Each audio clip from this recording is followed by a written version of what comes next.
السلام علیکم friends, welcome to کتاب نگری یوٹیوب چینل کتابوں کی نگری میں خوش آمدید۔ میں ہوں آپ کی ہوسٹ اقرا یاسین، اور آج میں آپ کے لیے لے کر آئی ہوں لیانا ملک کی قلم سے تحریر کردہ ناول ہمراز کی ایپیسوڈ نمبر 9 کو لے کر۔ لیکن اس ایپیسوڈ سے پہلے آپ کو جانتے ہی ہیں کہ آپ کو کرنا ہوگا چینل کو سبسکرائب، ویڈیو کو لائک اور کلک کرنا ہوگا بیل آئیکن کو۔ اب سٹارٹ کرتے ہیں آج کی ایپیسوڈ۔ کہاں رہ گئی تھی؟ آج کا پیپر تمہارا زیادہ دیر میں نہیں ہوا تھا؟ وہ اوپن کینٹین میں بیٹھی لنچ کر رہی تھی، تب محال اس سے پوچھنے لگی تھی، کیونکہ وہ ہر بار پیپر وقت سے پہلے کر لیتی تھی۔ لیکن آج محال کو اس کا بہت انتظار کرنا پڑا تھا۔ ذرا مشکل تھا آج کا پیپر، اس لیے سمجھنے میں وقت لگ گیا۔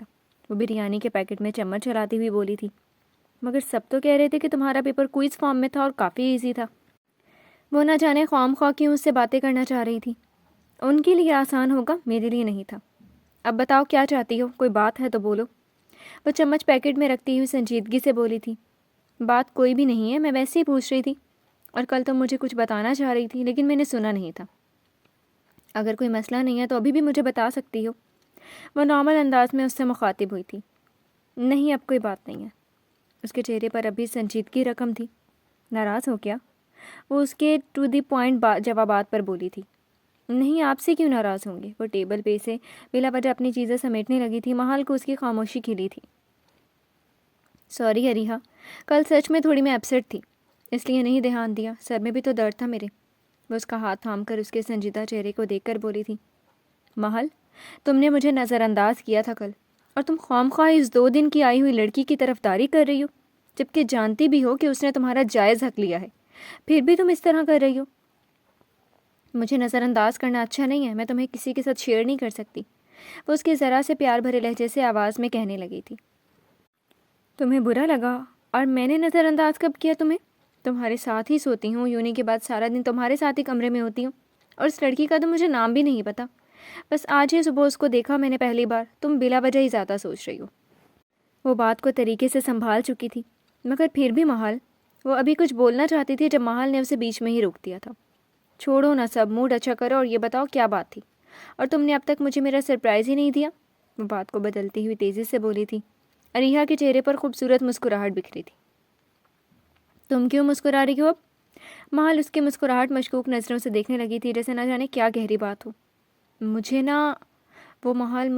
میرا مطلب ہے میں کسی کو لائک کرنے لگی ہوں، وہ لجاتے ہوئے انداز میں بولی تھی، نہ جانے کیوں پہلی بار اسے شرم آنے لگی تھی۔ کیا کہہ رہی ہو تم؟ کیا واقعی؟ محال چونک گئی تھی اور حیرت سے اس کے رنگ بکھرتے چہرے کو دیکھنے لگی تھی۔ سچ میں میرا دل بہت بری طرح سے دھڑک رہا ہے یار، ایسا کبھی نہیں ہوا، تم جانتی ہو نا مجھے ان سب پر یقین نہیں ہے، مگر پھر بھی جب میری نظر اس شخص پہ پڑتی ہے تو دل، یہاں تک کہ میری پوری دنیا ہل جاتی ہے۔ اس کا سفید چہرے پر گلال چمکنے لگا تھا، جبکہ محال اسے ایک بار پھر حیرت سے دیکھنے لگی تھی۔ کیا فضول بول رہی ہو تم اریحا؟ ان چکروں میں پڑھ کر صرف تمہارا دل ہی نہیں، تم بھی ٹوٹ جاؤ گی۔ میری مانو تو ان سب سے پیچھے رہو اور اپنے کریئر پر دھیان دو، شاباش۔ محال نے اپنی طرف سے اسے صحیح ہدایت دینا چاہی تھی۔ اب کچھ نہیں ہو سکتا یار، تم میرا ساتھ دو پلیز، اس طرح مجھے اکیلا نہیں چھوڑنا۔ وہ محال کے اس رویے پہ ہی پریشانی سے بولی تھی۔ اگر وہ ہی نہ مانی تو اور باقی سب کو کیسے منائے گی؟ اس کے چہرے پر فکر مندی چھائی تھی۔ تمہارے بھائی سب کو سپورٹ نہیں کریں گے کیونکہ تم نے بھی ان کے میرڈ لائف کو سپورٹ نہیں کیا، اینڈ مجھے نہیں لگتا کہ تائی امی بھی مانیں گی۔ میرا خیال ہے کہ تم ان سب میں نہ پڑو، میں نہیں چاہتی کہ جو حال میرا ہو رہا ہے وہ تمہارا بھی ہو۔ یک طرفہ محبت انسان کو صرف جھلسا دیتی ہے، یاد رکھنا میری بات، وہ سنجیدگی سے بولی تھی۔ ایک کرب اس کے چہرے پر آ گزرا تھا۔ اپنے اوپر بیتی ہوئی داستان کو کیسے اتنی جلدی بھلا سکتی تھی، اور کیسے اسے یک طرفہ آگ میں جھلسا سکتی تھی؟ مجھے امید ہے کہ سب اچھا ہوگا، اریحا پر امید لہجے میں بولی تھی۔ اسے آگے کیا کرنا تھا وہ جانتی تھی۔ چلو گھر چلیں۔ وہ بیگ اٹھا کر کھڑی ہو گئی تھی، اس کے کہنے پر محال بھی اٹھ گئی تھی۔ کون؟ وہ بیڈ پر بیٹھی آج صبح کے واقعے کے بارے میں سوچ رہی تھی جب دروازہ ناک ہوا تھا۔ صبح کس طرح اس کا دل دہل گیا تھا۔ کچن میں اس طرح بھی کچھ خطرناک قسم کا سین ہو سکتا ہے، اسے نہیں معلوم تھا۔ ساتھ ساتھ اس کا دل صبح سے ہر چیز سے اچاٹ ہو گیا تھا۔ کس طرح اس کی بے عزتی وہ کرتی رہی تھی، اور وہ ایک لفظ بھی اس کے لیے نہیں بولا تھا، اور یہاں تک کہ وہ اس سے ملنے تک کمرے میں نہیں آیا تھا اور نیچے سے یوں ہی چلا گیا تھا۔ میں کیوں ان سے امیدیں وابستہ کر رہی ہوں؟ ہمارا رشتہ محض ایک کاغذ ہی ہے، مگر پھر بھی کیوں ہر بار دل ان کے قریب جانے کو کرتا ہے؟ کیوں ہر بار ان کی خوشبو سے میرا رواں رواں کھل اٹھتا ہے۔ وہ انہی سوچوں میں گم تھی جب دروازے کی نوک پہ وہ حواس میں واپس آئی تھی اور دروازے کی جانب بڑھی تھی۔ کیا ہر وقت ہم سے پردہ کیے رہتی ہو؟ مان لیا تم میرے بیٹے کی پسند ہو، مگر مہارانی بنا کے نہیں رکھنا تمہیں۔ نیچے آؤ اور دوپہر کا کھانا تیار کرو، بچیاں بھری دھوپ میں آتی ہی ہوں گی۔ پہلے روح افزا بنا کر فریج میں رکھنا، پھر ہانڈی کی تیاری کرو۔ بہت آرام کر لیا تم نے۔ وہ اس کو سادے سے حلیے میں بھی تر و تازہ دیکھ کر جل کر بولی تھی۔ مگر مجھے کھانا نہیں آتا بنانا۔ وہ ان کی اتنی باتوں پہ صرف صبر کے گھونٹ پی گئی تھی۔ تو شادی کیوں کی تھی؟ میرے بیٹے کو ایک وقت کا ناشتہ نہیں بنا کے دے سکتی؟ ایک وقت کا کھانا بھی تیار نہیں کر سکتی؟ وہ اس کے ذرا سے انکار پہ بھڑک اٹھی تھی اور بے دردی سے اس کی سفید کلائی تھام کر کمرے سے باہر کیا تھا۔ آنٹی، وہ درد سے چلائی تھی۔ نہیں آتا نا بنانا، میں سکھانا جانتی ہوں۔ وہ اسی طرح اسے اس کی کلائی زور سے تھامے سیڑھیوں سے کھینچتی ہوئی کچن میں لائی تھی۔ نمک، لال مرچ، چاول، دال، ہلدی اور پانی لے کر آؤ، جلدی کرو۔ وہ وہاں سلیب کے پاس رکھی کرسی پہ بیٹھتی ہوئی اسے تحکمانہ لہجے سمیت برسی تھی۔ کہاں ہے؟ وہ ڈرتے ہوئے اپنی کلائی سہلاتی ہوئی بولی تھی۔ کیبنٹ میں۔ وہ ان کی آواز پر کیبنٹ کی طرف دوڑی تھی۔ اپنی مطلوبہ چیزیں ڈھونڈ کر نکال لینے کے بعد وہ سلیب پہ رکھ کر ان کی جانب دیکھنے لگی تھی۔ اب نیچے والے کبرڈ میں سے 2 پتیلے لو۔ پتیلے؟ وہ ان کے لفظ پتیلے پہ سوالیہ نظروں سے دیکھنے لگی تھی۔ کبرڈ کھولو گی تو سلور رنگ میں نظر آ جائیں گے۔ وہ ان کے حکم پر کبرڈ کھول چکی تھی جہاں لائن سے ہر سائز کے پتیلے رکھے تھے۔ وہ اندازے سے 2 پتیلے نکال لائی تھی۔ اب برنر آن کرو اور ایک پتیلے میں پانی اور دال ڈالو، جلدی۔ وہ پتیلے ڈھونڈ کر لائی تھی۔ اس وقت وہ بال میں دال اور نکال کر دھو بھی چکی تھی، ساتھ ہی چاول بھی انہوں نے علیحدہ کر دیے تھے۔ اب وہ دال پانی میں ڈال کر پتیلا برنر پہ رکھ کے اگلے سٹیپ کے انتظار میں تھی۔ نمک، ہلدی، لال مرچ ڈال کے چاول واش کرو، وہ چاول کا بال اسے تھماتی ہوئی بولی تھی۔ اس نے تمام مسالے انہیں دکھاتے ہوئے ڈال دیے تھے۔ چاول بھی بہت آسان ہے۔ دوسرے پتیلے میں پانی ڈالو، ان میں چاول، حسب ذائقہ نمک اور ذرا سا گھی ڈال کے ڈھکن لگا دو۔ وہ اسے پورا طریقہ بتا کر گھڑی میں وقت دیکھنے لگی تھی جہاں 1:30 بج رہا تھا۔ کمپلیٹ ہو گیا؟ وہ چاول کا کام بھی مکمل کر کے بولی تھی۔ اسی دوران وہ اچھی خاصی تھک چکی تھی۔ ایک تو 19 سالہ زندگی میں یہ پہلی دفعہ تھا کہ اس نے کچن میں چولہے کی گرمی کے آگے اتنا وقت گزارا تھا۔ چہرہ سفید سے انار کی طرح ہو گیا تھا، جبکہ پسینے سے اس کی قمیض گیلی ہو گئی تھی۔ صحیح، وہ تو سمجھی تھی کہ جب وہ کام اس سے کروائیں گی تو وہ انہیں منع کرے گی اور پھر وہ عارضم سے یہی بات کہہ سکیں گی، مگر ان کے پلان پر پانی پھر گیا تھا۔ اب میں جاؤں؟ وہ ڈرتے ڈرتے بولی تھی۔ تھکن سے اس کی کمر میں درد ہونے لگا تھا۔ ان کو کون دیکھے گا؟ کھانا رکھ کے کمرے میں نہیں چلے جاتے آرام کرنے، بلکہ پورا کھانا تیار کرتے ہیں۔ روح افزا تیار کرو، بچیاں آتی ہی ہوں گی۔ وہ اسے نیا حکم دیتی اسے ہی دیکھنے لگی تھی جہاں چہرے پر تھکان کے نشانات صاف واضح تھے، مگر وہ لاپرواہ بن گئی تھی۔ وہ لاچار سی جگ لینے کے لیے واپس کیبنٹ کی جانب بڑھی تھی۔ دیکھو دال جل تو نہیں رہی؟ وہ بھی جوس ہی بنا رہی تھی جب نئے حکم پر امڑتے آنسو پی کر رہ گئی تھی اور جوس سے بھرا جگ چھوڑ کر ضبط کرتی چولہے کی طرف گئی تھی اور غصے سے دال کے پتیلے کا ڈھکن ہاتھ سے اٹھایا تھا۔ گرفت ڈھکن پر اس قدر تیز اس نے رکھی تھی کہ چینخ پورے کچن کو دہلا چکی تھی۔ گرم ڈھکن پر تیز گرفت اس کے ہاتھ کے پوروں کو اچھے خاصے جل چکے تھے۔ تکلیف سے اس کی آنکھوں سے آنسو بہہ نکلے تھے۔ اندھی ہو گئی کیا؟ کپڑے سے پکڑتے ہیں یا کلیپر سے؟ گرم ہوتا ہے ڈھکن۔ وہ اس کی چینخ پر ایک دم سے کرسی سے اٹھ کر اس کے قریب آئی تھی اور اس کا جلا ہوا ہاتھ دیکھا تھا۔ سفید مخروطی انگلیاں سرخ پڑ چکی تھیں۔ چلو جوس کو مکمل کرو، آگے سلاد بھی تیار کرنی ہے۔ وہ ان کے نئے حکم پر بے یقینی سے انہیں دیکھنے لگی تھی۔ کیا وہ اتنی بے حس تھیں کہ اس کا ذرا سا بھی احساس نہیں تھا؟ مگر میرا رائٹ ہینڈ جل گیا ہے۔ جل گیا تو اپنی مرضی سے جلا ہے، بچی نہیں ہوگی، ہر چیز بتانی ہوگی۔ اتنی نزاکتیں یہاں نہیں چلیں گی بی بی۔ وہ اس کی بات پر اصل معنوں میں اس پر چڑھ دوڑی تھی۔ ضبط کرتے جلے ہوئے ہاتھ سے تکلیف کو برداشت کرتی پیاز کاٹنے لگی تھی۔ اس کو سلاد بنانے میں آدھا گھنٹہ لگ گیا تھا، جبکہ اس کا ہاتھ اچھا خاصا زخمی ہو چکا تھا۔ پہلے پیاز، پھر ٹماٹر، پھر گاجر اور آخر میں وہ کھیرے بھی اس کے سامنے رکھ چکی تھی۔ احتیاط سے کاٹنے کے باوجود بھی بار بار چھری اس کے ہاتھ پہ لگی ہی جا رہی تھی، جس سے اس کا انگوٹھا اچھا خاصا کٹ لگنے کی وجہ سے خون کی بوندیں چھلکانے لگا تھا۔ وہ تمام کٹی ہوئی سبزیاں پلیٹ میں سیٹ کرتی کچن سے باہر نکلی تھی اور اپنے کمرے میں بند ہو گئی تھی۔ کمرے میں آنے کے بعد وہ دروازے سے لگے گھٹ گھٹ کر روئی تھی۔ اگر آج بابا ہوتے تو پورے شہر کے ڈاکٹرز کو میرے سامنے لا کھڑا کرتے، مگر افسوس یہی ہے کہ میرا خیال کرنے والے میرے بابا بھی نہیں ہیں۔ وہ اپنا زخمی ہاتھ دیکھتی ہوئی رونے لگی تھی۔ کھڑکی کے پاس کھڑی وہ لان کا نظارہ کر رہی تھی۔ آنکھیں اس کی لان کی ہری گھاس پر تھیں، مگر ذہن کہیں اور تھا۔ وہ کتنے دن سے اپنی عادتوں کو بدلنا چاہ رہی تھی اور اب خود پر جبر کرتے کرتے وہ تھک گئی تھی۔ آخر زندگی اتنی کٹھن اور مشکل کیوں ہو گئی تھی؟ ایک دم سے زندگی نے نیا موڑ لیا تھا۔ اس کی زندگی نے جب پہلا موڑ لیا تھا تب نور جہاں بیگم نے اسے سنبھالا تھا، مگر اب جب نیا باپ کھلا ہے تو کوئی اس کے پاس نہیں تھا کہ اسے سنبھال سکے، یا وہ پہلے سے بھی زیادہ خاموش اور جابر ہو گئی تھی۔ برداشت کی قوت تو اس میں پہلے بھی بہت تھی، مگر اب تو دل پہ پتھر رکھے سب کچھ ہی برداشت کر رہی تھی۔ جب اللہ کچھ چھینتا ہے تو بدلے میں کچھ اس سے بھی کئی سے زیادہ بہترین سے نوازتا ہے۔ لیکن مجھے صبر کیوں نہیں آ رہا یا رب؟ جب جب میں اسے دیکھتی ہوں میرا دل بے قابو ہونے لگتا ہے، میری راتیں میرے دن سب رائیگاں جا رہے ہیں۔ آخر کیوں آپ نے ایک نامحرم کی محبت میرے دل میں ڈالی؟ وہ تو بس میرا منگ تھا، محرم تو نہیں تھا، مگر کیوں میں نے محبت کا گناہ کیا؟ کیوں ایک نامحرم کو چاہا؟ کیوں ناجائز کام مجھ سے سرزد ہوئے؟ یا میرے مالک مجھے راہ راست پر لا، مجھے ہدایت دے، مجھے صبر دے، مجھے ہمت دے، مجھے سکون دے۔ جب جب میں اس لڑکی کو دیکھتی ہوں تب تب مجھے اس سے جلن ہوتی ہے۔ ہر بار میرا بھی اس کے ساتھ زیادتی کرنے کو دل کرتا ہے اسے گم کر دوں اور پھر آرزم پہلے کی طرح میرا ہو جائے۔ یا اللہ مجھے آرزم کو واپس دے دے، یا اللہ کسی نہ کسی طرح اس لڑکی کو آرزم سے دور کر دے۔ جب میرے دل میں اس شخص کو ڈالا ہے تو اسے میرا بھی کر دے۔ اس کے ذہن میں دیگر قسم کی سوچیں ایک ساتھ چل رہی تھیں۔ ہمیشہ کی طرح آج بھی نقطۂ نظر اور اہمیت کا حامل آرزم لاشاری ہی تھا، جسے وہ چاہ کر بھی بھلا نہیں پا رہی تھی۔ مجھے اندازہ تھا کچھ ایسا ہی ہوگا۔ وہ LED پر نظریں جمائے چیختے ہوئے بولا تھا، کہا تھا نا کہ مار دے گی لڑکی ولن کو۔ وہ مسکراتے ہوئے جوش سے ایک تھپا آرزم کے کندھے پر مار چکا تھا۔ وہ اس کی آواز پر تو نہ صحیح مگر اس کے ہلانے پر ضرور ہوش میں آیا تھا۔ ہاں اچھی مووی تھی، اور تم نے بالکل کریکٹ لڑکی کے کریکٹر کو ڈیفائن کیا تھا۔ وہ LED کی سیاہ اسکرین پر نظر ڈالے دامیر سے بولا تھا۔ وہ دامیر کے بیڈ پر لیٹا سکون کی تلاش میں اس کے گھر آیا تھا، مگر سکون یہاں بھی نہیں تھا۔ دل گھر جانے کو کر رہا تھا، مگر دامیر نے پہلے اسے چائے پھر رات کے کھانے اور اب مووی کے لیے روک لیا تھا۔ بڑے ان رومانٹک سے بندے ہو یار، نئی نویلی بیوی کو چھوڑ کر دوست کے ساتھ وقت گزار رہے ہو۔ اس وقت میرے بجائے تمہاری بیوی کو یہاں تمہارے پہلو میں ہونا چاہیے تھا۔ وہ LED کا ریموٹ رکھتا ہوا مذاقاً بولا تھا۔ ایسا کوئی سین ہی نہیں ہے یار، اور بار بار بیوی مت کہا کرو اسے میری۔ اس کے ہر بار کی بیوی کے لفظ اور پرسنل باتوں پر اس کا دل جل اٹھتا تھا۔ آخر تھا تو آدمی ہی، کب دل نیت بہک جائے کچھ پتہ ہی نہیں تھا۔ کیا بات کر رہے ہو بھائی، سین بناؤ یار۔ وہ حیرت اور شاکڈ کی ملی جلی کیفیت سے اسے دیکھنے لگا تھا۔ کچھ نہیں کر سکتا، ایسی شاطر لڑکی میں نے زندگی بھر نہیں دیکھی۔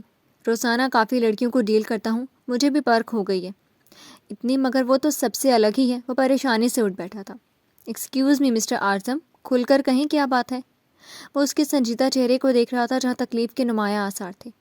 تمہیں یاد ہے نکاح جب ہو رہا تھا تب وہ رک گئی تھی اور پھر مجھے ہاسپٹل کے روم سے باہر لے گئی تھی۔ یاد ہے پھر؟ دامیر اس کی بات پر جلدی سے بولا تھا۔ نکاح سے پہلے اس کی کچھ شرائط تھیں جس کی بنا پر وہ نکاح کرنا چاہتی تھی۔ میں نے انکار کیا تو اس کے پاس سیکنڈ آپشن تم تھے۔ وہ ہمیشہ کی طرح اس سے آج بھی کچھ نہیں چھپا سکا تھا۔ اتنے دل سے اس کا دل بوجھ تلے دب گیا تھا، سمجھ ہی نہیں آ رہا تھا کہ کیا کرے۔ کیسی شرائط آرزم؟ اور تم نے اس کی بے وقوفانہ شرائط سے ایگری بھی کر لیا؟ وہ اس کے اس قدر بھولے پن پہ تو ماتھا پیٹ کے رہ گیا تھا۔ وہ چاہتی تھی کہ 2 مہینے بعد اسے میں ڈیورس دے دوں اور یہ میرج جسٹ ڈاکیومنٹری میرج رہے۔ اس کا انداز تپا ہوا تھا۔ تف ہے تم پر، اتنے اچھے پروفیسر ہو کر بھی ایک چھٹانگ بھر کی لڑکی کے آگے زیر ہو گیا۔ وہ اس کی حالت پہ ہنسا تھا۔ ایسی بات نہیں ہے یار، مجھے اس لڑکی سے کوئی سروکار نہیں ہے، اور امی بھی راضی نہیں ہو رہی، علیحہ بھی مجھ سے ناراض ہے، اور ماحول کو بھی میں نے ہرٹ کیا ہے۔ وہ لڑکی مجھے سب کے سامنے ذلیل کروا کر بھی سرخرو ہے، اور میں تو کسی بھی غلطی کیے بنا ہی قصوروار ٹھہرایا جا رہا ہوں۔ اینڈ سیکنڈ تھنگ یہ کہ وہ اتنی انوسینٹ بننے کی کوشش کرتی ہے، اور اینی ٹائم اسے میری کوئی نہ کوئی ہیلپ چاہیے۔ امی نے اسے اب گھر کے تمام رسپانسبلٹیز اس کے سپرد کر دی ہیں تو اسے کچھ کرنا نہیں آتا۔ وہ امید رکھ رہی ہے کہ میں اس میٹر میں اس کی مدد کروں، بٹ اور نہیں، 2 مہینے کے مہمان کی وجہ سے میں امی سے نہیں لڑ سکتا یار۔ وہ اپنے دل کا تمام حال اس کے سامنے رکھ چکا تھا۔ کافی کرٹیکل حالات ہیں تم پہ، واقعی ترس آ رہا ہے یار، مگر اس کا حل یہی ہے کہ 2 مہینے ختم ہونے کا انتظار کرو اور اس سے ایموشنلی اٹیچ نہیں ہونا، ورنہ مشکل ہو جائے گا۔ اور اگر تمہیں ذرا سا بھی یہ لگتا ہے کہ وہ تمہاری لائف پارٹنر بننے کے قابل ہے تو ان شرائط کو اسی وقت بھول کر اس کی طرف پیش قدمی کر دینا۔ وہ معصوم ہے، محبت دوگے خود تو خود ہی سب بھول جائے گی۔ سمجھ رہی ہو میری بات؟ دامیر نے اپنی طرف سے ہمیشہ کی طرح اسے صحیح مشورہ دیا تھا۔ دامیر کا مشورہ سن کر اس کی آنکھوں کے سامنے سیاہ گھنی لمبی زلفیں لہرائی تھیں جن میں وہ کھونے لگتا تھا۔ سمجھ گیا۔ چلو یار اب میں چلتا ہوں، بہت لیٹ ہو گیا ہوں، اور کل آ رہے ہو نا؟ وہ جیکٹ پہنتا بیڈ سے کھڑا ہو گیا تھا اور سائڈ ٹیبل سے والٹ اور گاڑی کی چابیاں اٹھاتے ہوئے بولا تھا، بابا سمیت آؤں گا۔ وہ بھی کھڑا ہوتے ہوئے اس کے ساتھ چلنے لگا تھا۔ چل، بیسٹ آف لک، تمہارے راستے سہل کرے مالک۔ وہ اس کو گاڑی میں بٹھاتا ہوا محبت سے بولا تھا۔ عارضم مسکرا کے رہ گیا تھا، ایک الوداعی نظر اس پر ڈال کر گاڑی فٹ سے اڑا کے لے گیا تھا۔ امی، آج ہو سکتا ہے کہ دامیر اور کمال انکل گھر آئیں تو آپ رات کے کھانے پر انتظامات دیکھ لیجیے گا۔ وہ صبح سویرے نکسک سے تیار سربراہی کرسی پہ بیٹھا چائے کے سپ لیتا ہوا بولا تھا، یہ تو اچھی بات ہے، مگر رات کے کھانے کا انتظام کون کرے گا؟ محل اور اریحا کے امتحان چل رہے ہیں، انہیں پریشان کرنا مجھے اچھا نہیں لگتا۔ میرے جوڑوں کا درد مجھے کچن کی جانب جانے نہیں دیتا، اور تمہاری چہیتی بیوی کو ایک چائے بھی ابالنی نہیں آتی، تو کیسے چلے گا سب؟ نور جہاں کی لمبی تقریر پر وہ چائے کا کپ ٹیبل پہ رکھ کے کچن کے دروازے کی جانب دیکھنا لگا تھا، جہاں سے مٹی کے رنگ جیسا آنچل اس نے دیکھا تھا۔ وہ رات کو اتنی لیٹ آیا تھا کہ وہ سو چکی تھی اور صبح اس کے اٹھنے سے پہلے ہی کمرے سے باہر جا چکی تھی، اور اب کچن میں نہ جانے کیا کام کر رہی تھی۔ یہ چائے بھی اس نے ہی بنا کر دی تھی۔ آج کی چائے کا ذائقہ بالکل مختلف تھا، جسے وہ اچھے سے پہچان گیا تھا۔ چائے میں چینی کچھ زیادہ تھی، مگر وہ خاموشی سے حلق میں اتار چکا تھا۔ مگر نورجہاں بیگم کی تقریر پر اسے یہی لگا تھا کہ بار بار وہ اس کی بے عزتی کر رہی ہیں۔ اب فکر نہ کریں، میں ریفریشمنٹس اور مینیو آئٹم اچھے ہوٹل سے آرڈر کر دوں گا، باقی آپ دیکھ لیجیے گا۔ وہ تحمل اور برداشت کا دامن تھامے دھیمے لہجے میں بولا تھا اور کرسی سے اٹھ گیا تھا۔ کوئی ضرورت نہیں ہے، اب بہو کے ہوتے ہوئے بھی باہر کا کھانا آئے گا گھر میں؟ کمال صاحب کیا سوچیں گے؟ میں دیکھ لوں گی، بلکہ میں اپنی نگرانی میں سب کام سنبھال لوں گی، تم اپنی یونیورسٹی دیکھو۔ مگر ابھی تو آپ نے کہا کہ سب مصروف ہیں، تو اور لیلا کو کھانا بنانا نہیں آتا، آپ اس پر ظلم مت کریں، میں آرڈر کر دوں گا۔ وہ ان کی بات پہ غصے کو ضبط کرتا ہوا بولا تھا، کھانا بنانا نہیں آتا تو سکھا رہی ہوں اسے کھانا بنانا۔ آج کی چائے بھی اس نے ہی بنائی ہے، کہہ دیا نا کہ تم فکر مت کرو، گھر کے مسئلے مسائل میں ویسے بھی مرد نہیں بولتے، تم اپنے باہر کے کام پورے کرو۔ وہ اس کو سناتی ہوئی خود بھی ڈائننگ ٹیبل سے اٹھ گئی تھی۔ آپ امی، ابھی وہ کچھ بولنے والا ہی تھا کہ جب نورجہاں بیگم نے ہاتھ اٹھا کر اسے بولنے سے روک دیا تھا۔ جاؤ بھی، اب دیر نہیں ہو رہی کیا؟ 8 بج گئے ہیں۔ وہ بات کو تبدیل کر کے اس کا دھیان دوسری طرف کروا چکی تھی۔ وہ ایک نظر کچن پر ڈال کر اپنا بیگ اٹھا کر لمبے لمبے ڈگ بھر کے وہاں سے چلا گیا تھا، جبکہ نورجہاں بیگم کچن کی جانب چلی گئی تھی۔ Chicken Manchurian, veggie rice, Russian salad, beef stick, beef pulao, fruit trifle, chicken cheese kebab. وہ موبائل کو تھام کر اسکرین پر نگاہ ڈالے ایک ایک ڈش کا مینیو سے لکھوا رہی تھی۔ لیلک پہلے کی طرح ان کی ایک ایک بات پر صبر کا گھونٹ پیتی تحمل کا مظاہرہ کرتی ہوئی لکھ رہی تھی، مگر اتنا بڑا مینیو دیکھ کر وہ یہ اندازہ تو لگا چکی تھی کہ کوئی آ ہی رہا ہوگا، ورنہ ان کے ہاں کھانے میں ایک ڈش بنتے ہی دیکھا تھا۔ یہ سب تم نے بنانا ہے، اور 6 بجنے سے پہلے پہلے۔ ابھی جا کر صفائی کرو، اتنے میں برتن دھو لو اور سامان منگوا لو، 11 بجے واپس کچن میں آ جانا۔ گھڑی میں اس وقت 8 بج رہے تھے۔ وہ اسے تمام طرح ہدایت دے کر کچن کے سلیب پہ پھیلی چیزیں سمیٹنے لگی تھی۔ جیسے جیسے کام کرتے جاتے ہیں ویسے ویسے چیزیں سمیٹتے جاتے، اس طرح وقت بھی آخر میں بچ جاتا ہے اور کچن کی صفائی بھی برقرار رہتی ہے۔ وہ اسے سمجھاتی ہوئی سخت لہجے میں بولی تھی، جی آنٹی، اب جب تم اس گھر کی بہو بن ہی گئی ہو تو عارضم کی طرح مجھے امی کہا کرو۔ میرے دل میں تمہارے لیے اس لیے گنجائش نہیں ہے کیونکہ تم نے میری بیٹی جیسی لڑکی کی جگہ لی ہے جو قابل قبول نہیں، مگر اگر میرے بیٹے کو خوش رکھ سکتی ہو تو میں بھی صبر کر لوں گی، لیکن اگر میرے اکلوتے بیٹے کی آنکھوں میں ویرانی نظر آئی یا اس کے چہرے پہ اضطراب و پریشانی جھلکی تو اس وقت تمہیں گھر سے نکال باہر کروں گی۔ میرے بیٹے پہ دھیان دو، وہ پریشان نظر آتا ہے۔ رات بھی وہ 2 بجے گھر آیا تھا۔ نئے شادی شدہ لڑکے یوں گھر سے باہر تبھی رہتے ہیں جب ان کی گھر والی انہیں سکون فراہم نہ کر رہی ہو۔ اگر آئندہ اتنی رات تک وہ گھر سے باہر رہا تو میں نے تمہیں نہیں چھوڑنا۔ شادی کر ہی لی ہے تو اس کے تقاضے بھی سمجھو۔ صفائی کر کے کچھ دیر آرام کرنا اور 11 بجے آ جانا یا۔ وہ باتوں باتوں میں پورا کچن سمیٹ چکی تھی، جبکہ لیلک ان کے نرم رویے پر حیران سی انہیں دیکھ رہی تھی، جبکہ ان کی ایک ایک بات اس نے جیسے ذہن نشین کر لی تھی۔ جی، وہ اب انہیں برتن دھوتا دے کر یک لفظی جواب دے کر کچن کے باہر چلتی تھی۔ تائی امی، کوئی آ رہا ہے کیا؟ وہ شام 5 بجے نیچے آئی تو کچن میں پھیلے دیگر لوازمات دے کر بولی تھی۔ جب سے وہ یونی سے آئی تھی تب سے اس نے نورجہاں بیگم اور لیلک کو کچن میں مصروف پایا تھا، مگر وہ لیلک کی موجودگی میں کچن تک نہ آ سکی تھی۔ ہاں، دامیر اور کمال بھائی آئیں گے۔ اوہ، یہ سب آپ نے اکیلے بنائے کیا؟ وہ کچھ خاص رسپانس نہ دے سکی تھی، پھر بھی اپنی حیرت کم کرنے کے لیے پوچھ ہی بیٹھی تھی۔ نہیں، سب اس سے بنوایا ہے، بس میں نے گوشت دھونے اور سبزیاں کاٹنے میں مدد کی تھی۔ لیکن تائی امی، پرسوں تک تو اسے چائے بھی بنانی نہیں آتی تھی، اور آج ہی پروفیشنل کھانے؟ اس کی حیرت میں زیادتی ہوتی جا رہی تھی۔ بالکل صحیح، مگر میں نے اسے اچھے سے گائیڈ کیا ہے اور ایک ایک چیز اپنے ہاتھ سے ڈلوائی ہے۔ مستقل یہیں اس کے سر پہ کھڑی رہی تھی، تبھی تو سب پرفیکٹ بنا ہوا ہے۔ وہ اس کی معلومات میں اضافہ کرتی ہوئی اپنے کام میں مصروف بولی تھیں، جبکہ محل گنگ سی رہ گئی تھی۔ تائی امی، آپ نے تو مجھے پرایا ہی کر دیا، میں کھانا تیار کروا دیتی۔ کہیں نہ کہیں اسے دکھ ضرور ہوا تھا، پچھلے سال سے وہی کچن کو سنبھالتی تھی اور اب ایک دم سے اسے یوں ہر چیز سے دور کر دینا اس کے لیے تکلیف دہ تھا۔ ایسی بات نہیں ہے بیٹا، تمہارے سالانہ امتحان چل رہے ہیں تبھی تمہیں آرام دیا ہوا ہے، تمہیں تو پرایا کبھی کر ہی نہیں سکتی، تم تو میری جان ہو۔ وہ مسکراتے ہوئے بولی تھی، ان کے لہجے میں پیار ہی پیار اور شفقت تھی۔ ٹھیک ہے پھر، وہ صرف خاموش ہو کر رہ گئی تھی۔ جی تو فرینڈز، کیسی لگی آپ کو آج کی ایپیسوڈ؟ امید ہے آپ کو پسند آئی ہوگی، کمنٹ سیکشن میں ضرور بتائیے گا۔ پھر حاضر ہوں گے نئی قسط کے ساتھ، تب تک کے لیے شکریہ، اللہ حافظ۔